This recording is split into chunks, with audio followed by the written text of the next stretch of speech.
36 మంది యోధులు చంపేశారండి అక్కడ. అంటే చిన్నపాటి వారు అంటే బలహీనులు చంపేశారండి. బలవంతులైనటువంటి ఇశ్రాయేలు ప్రజలను చంపేశారండి. 36 మంది యోధులను చంపేశారు. ఎందుకు చంపేశారో వారికి అర్థం కాలేదు. ఎందుకు చనిపోయారో వీరికి అర్థం కాలేదు. అప్పుడు చూడండి యెహోషువ ఏమంటున్నాడు. యెహోషువ తన బట్టలు చింపుకుని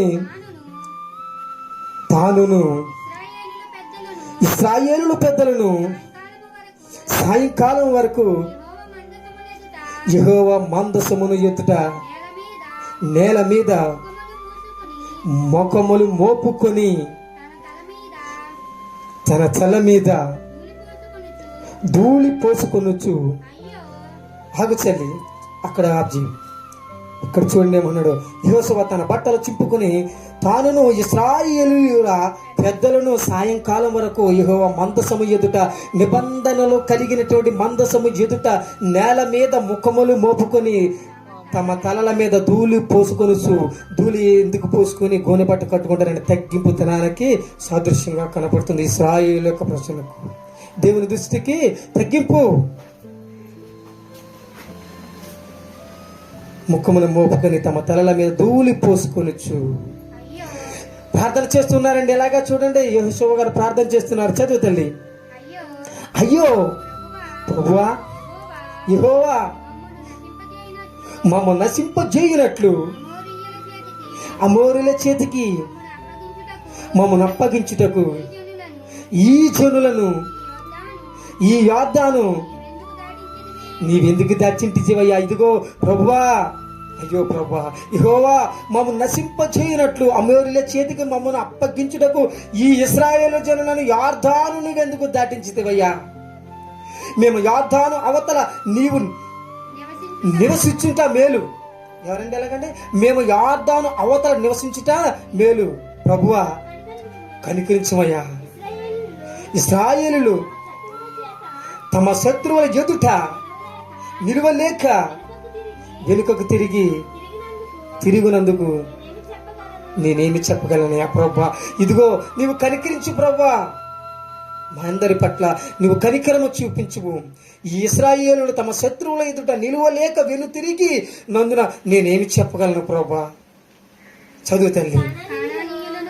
కనానీయులను ఈ దేశ నివాసులందరూ విని మమ్మల్ని చుట్టుకొని మా పేరు భూమి మీద ఉండకుండా తుడిచి వేసిన ఎడల ఘనమైన నీ నామమును గూర్చి నీవేమి చేయదు అని ప్రార్థింపగా ఏం చేస్తున్నాడండి అక్కడ? మరి అక్కడ దానియేలు గారు ఏం చేశారు? ప్రార్థన చేశాడు. అతడు నిర్దోషత్వాన్ని, అతని భయభక్తులని, దేవుని యందు ఉండేటువంటి భక్తిని అతను అక్కడ నిరూపించుకున్నాడు. ఇక్కడ యెహోషువ గారు ఏం చేస్తున్నారు? ప్రార్థన చేస్తున్నాడు. ఏమన్నాడు? ప్రభువా కనికరము చూపించు అయ్యా, మా మీద నీవు కనికరము చూపించు. ఎందులో ఇలాగా జరిగిందో ప్రభువా మాకైతే తెలియదు కానీ ప్రభువా దాన్ని మాకు తెలియవచ్చమని ప్రార్థన చేస్తూ ఉన్నాడండి.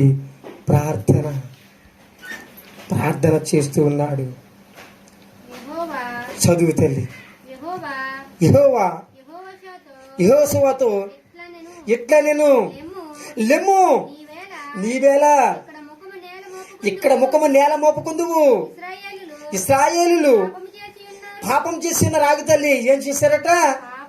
ఇదిగో 7:12 చెబుతున్నాడు. కాబట్టి ఇశ్రాయేలులు పాపం చేశారు, వారు శాపగ్రస్తులయ్యారు. నువ్వు ఇక్కడ నేల ముఖాన్ని వేసుకుని ఎందుకయ్యా నాకు ప్రార్థిస్తున్నావు? మరి ఏం చేశారట? పాపం చేశారట. నేను వారితో చేసిన నిబంధనను వారు మీరి ఉన్నారు. ఆగు తల్లి. ఏం చేశారటండి? నిబంధన ఏం చేశారట? కాబట్టి ఇశ్రాయేలు శాపగ్రస్తులై తమ శత్రువుల ఎదుట నిలువలేక తమ శత్రువుల ఎదుట వెనుకకు తిరిగి శాపగ్రస్తులైరి మీ మధ్య నుండకుండా మీరు వారిని నిర్మూలన చేసితేనే తప్ప నేను మీకు తోడై ఉండను. ఏం చెప్తున్నాడండి ఇక్కడ దేవుడు యెహోషువతోను? ఇదిగో శాపగ్రస్తులైన వారు మీ మధ్య ఉండకుండా మీరు వారిని నిర్మూలన చేసితేనే గాని తప్ప నేను మీకు తోడై ఉండను. యథార్థంగా చెప్తున్నాడు, పబ్లిక్ గా చెప్తున్నాడు, మాట్లాడుతున్నాడు స్వరంతో. ఇదిగో యెహోషువ, ఇశ్రాయేలు శాపగ్రస్తులైపోయారు. వారి మీరు మధ్యన ఉండకుండా మీరు నిర్మూలన చేయాలి, సమూల నాశనం చేస్తేనే కానీ నేను మీకు తోడై ఉండను. మీరు చేసే ఏ పని కూడా విజయానికి కారణం కాదు అని హెచ్చరిస్తూ ఉన్నాడు, చెబుతూ ఉన్నాడు. సరి చూసుకోమని సంఘానికి చెబుతున్నాడు. ఇక్కడ నాయకుడికి చెబుతున్నాడు. యెహోషువ నడిపించే నాయకుడు కనుక, మోషే తర్వాత అతనే నాయకుడు కనుక ఎవరితో చెబుతున్నాడు? యెహోషువతో చెబుతున్నాడు. ఇదిగో నీవు నడిపించే ప్రజలు శాపగ్రస్తులైపోయారు, మరి తప్పిదము చేశారు, జాగ్రత్త. ఆ శాపగ్రస్తమైనది మీలో నుండి నిర్మూలము అనగా సమూల నాశనము తీసేయండి. దానిని తీస్తేనే కానీ నేను మీకు తోడై ఉండను చెబుతూ ఉన్నాడు. 7:13 చదువు తల్లి. 13 చదువు తల్లి. నీవు లేచి జనులను పరిశుద్ధపరిచి వారితో ఇలాగ చెప్పుము, రేపటికి మిమ్మును మీరు పరిశుద్ధపరుచుకొనుడి. ఇశ్రాయేలుల దేవుడైన యెహోవా సెలవిచ్చినదేమనగా, ఇశ్రాయేలులారా, మీ మధ్య శాపగ్రస్తమైనదొకటి కలదు. మీరు దానిని మీ మధ్య ఉండకుండా నిర్మూలము చేయు వరకు మీ శత్రువుల ఎదుట మీరు ఏం చెప్పాడండి? రెండోసారి మళ్ళీ నిర్మూలనము చెయ్యండి. మీ శత్రువుల ఎదుట మీరు ఎంత బలశూరులైనను, ఎన్ని లక్షల మంది అయినను, కాల్బలమైనను మీరు ఏమీ చేయలేరు. ఆ ఒక చిన్న జనాంగాన్ని మీరు ఎదిరింపలేరు. ఎందుకంటే నా ఆశీర్వాదం మీకు కావాలి, నా కృప మీకు తోడుగా ఉండాలి, నా దీవెన మీకు ఉండాలి.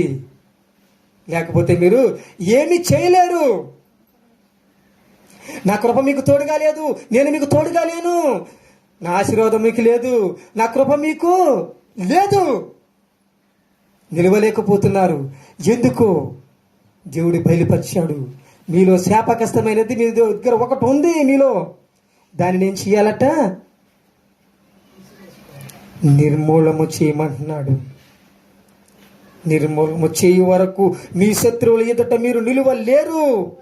ఉదయమున మీ గోత్రముల వరుసను బట్టి మీరు రప్పింపబడుదురు. అప్పుడు యెహోవా ఏ గోత్రమును సూచించునో అది వంశముల వరుస క్రమము ప్రకారము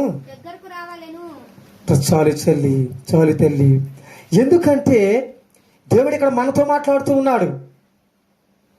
మనలో శాపగ్రస్తమైనది ఉందట ఒకటి, దానిని నిర్మూలన చేయమంటున్నాడు, కనుగొనమంటున్నాడు.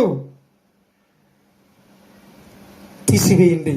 అది ఇదిగో నీ కుటుంబాన్ని దహించి వేస్తుంది. నీ వీధిలో ఉన్న వారిని అందరినీ, కుటుంబాలన్నీ కూడా పాడు చేస్తూ ఉంది. నీ సంఘాన్ని పాడు చేస్తూ ఉంది, నీ కుటుంబాన్ని పాడు చేస్తుంది, నీ గ్రామాన్ని పాడు చేస్తూ ఉంది. దానిని సమూల నాశనం చేయమని దేవుడు చెబుతూ ఉన్నాడు. మరి ఎంత బలవంతులండి ఇశ్రాయేలు ప్రజలు. 6వ అధ్యాయం మొట్టమొదటి చదవచ్చును చదువు తల్లి. ఆ కాలమున ఇశ్రాయేలుల భయము చేత ఎవడును వెలుపలకు పోకుండాను లోపలికి రాకుండాను జెరికో పట్టణము ద్వారమును గట్టిగా మూసారు. ఎలాగండి? మూసివేయబడును. ఎవరు బలము చేత అండి? ఇది దేవుని పరిశుద్ధాత్మ సంకల్పం ఉంది కనుక, వారికి తోడై ఉన్నాడు కనుక దేవుడు వీరు ఎలాగండి? ఆ కాలమున ఇశ్రాయేలుల భయము చేత. ఎవరు భయము చేత అండి? వీరు వెనక ఎవరున్నారు? తండ్రి అయినట్టు దేవుడు ఉన్నాడు. తండ్రి అయినట్టు హస్తము తోడుగా ఉన్నది కనుక వారికి భయపడుతూ ఉన్నారండి. ఆ కాలమున తోడుగా ఉండి నడిపించినది. చూడండి, ఇంకా చదువుతారు, కిందకి చదువు. అప్పుడు యెహోవా యెహోషువతో ఇట్లా నేను చూడుము, నేను ఎరుకోను దాని రాజును, పరక్రమములు గల సూర్యులను నీ చేతికి అప్పగించుచున్నాను. ఆగు తల్లి, ఎటువంటి సూర్యుని అప్పగిస్తున్నాడట? పరాక్రమము గల సూర్యులను నీ చేతికి అప్పగించుచున్నాను యెహోషువ, నీకు చెబుతున్నాను, వెళ్ళు, నీ చేతికి అప్పగించేసాను, వెళ్ళని దేవుడు సెలవిచ్చాడు. దేనితో గెలిచారండి వారు? కేకలు వేసి ఎరుకో పట్టణం గోడలనే కూల్చివేయబడ్డారు. చదువు తల్లి, మీరందరూ యుద్ధ సన్నాద్ధులై పట్టణమును ఆవరించి ఒక మారు దాని చుట్టూ తిరగవలెను. అలాగూ 6 దినములు చేయుచూ రావలెను. 7 యాజకులు పొట్టేలు కొమ్ము బోరలను పట్టుకొని ముందుగా నడవవలెను. 7వ దినమున మీరు 7 మార్లు పట్టణము చుట్టూ తిరుగుచుండగా ఆ యాజకులు బోరలను ఊదవలెను. మానక ఆ కొమ్ములతో వారు ధ్వని చేయుచుండగా మీరు బోరల ధ్వని వినినప్పుడు జనులందరూ ఆర్భాటముగా కేకలు వేయవలెను. ఆ పట్టణ ప్రాకారము కూలును. ఏం చెప్పారండి? దేవుడు ఏం చెప్తున్నాడండి? దేనితో కూలిపోయేటండి? ఎరుకో పట్టణము గోడలు కేకలతో కూలిపోయి, కేకలతో కూర్చోబడ్డటువంటి అంతటి ఎరుకో పట్టణము గోడలు, ఎరుకో పట్టణం సమూహంలో నాశనం చేయబడ్డటువంటి కేకలతో. దేని చేత నువ్వు జయించలేకపోయావు చిన్న పట్టణాన్ని? ఎందు చేత జయించలేకపోయావు? నీలో బలహీనత కలిగి ఉంది, నీలో లోపం ఉంది, నీరు పాపము చేస్తున్నావు. అందుచేత నువ్వేం చేస్తున్నావు?